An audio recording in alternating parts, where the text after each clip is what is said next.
Forest clearance లేదు.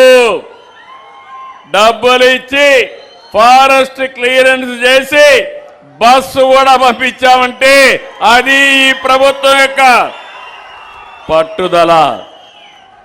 ఇలాంటి కార్యక్రమాలు చేసి అన్ని నేను చేసేశానని చెప్పడం లేదు. ఈ విషయం మీరు గుర్తుపెట్టుకోవాలి. శుభ ప్రారంభం. ఈరోజు మీరు చూస్తే ఒక పక్కన సంక్షేమ కార్యక్రమాలకు క్యాలెండర్ పెట్టుకొని ఇస్తున్నా, రెండో పక్కన ఏ రోడ్డు చూసినా గుంతలు దువ్వేసుంటే ఆ గుంతలన్నీ పూడ్చి మీ ఊరికి బస్సులు సుజావుగా పంపించే కార్యక్రమానికి శ్రీకారం చుట్టాం. ఇంకో పక్కన అవినీతిమయమైనటువంటి పరిపాలనని మార్చి సుపరిపాలనకు నాంది పలికాం.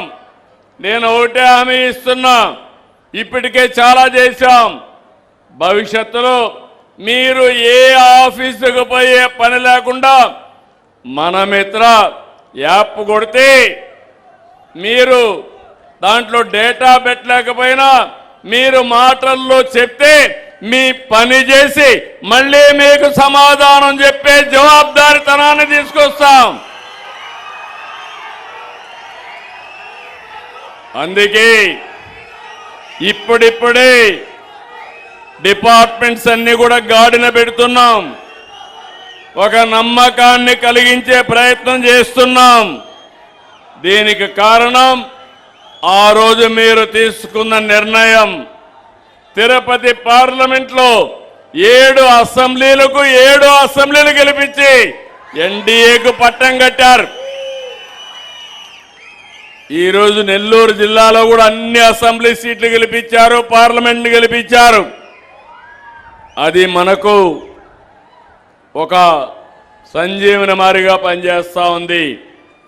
కేంద్ర సహకారం వచ్చింది, మన సంకల్పం ఉంది, మీ అందరూ మద్దతు ఇచ్చారు. అందుకే ముందుకు పోగలిగాం. మొన్ననే అన్నదాత సుఖీభవ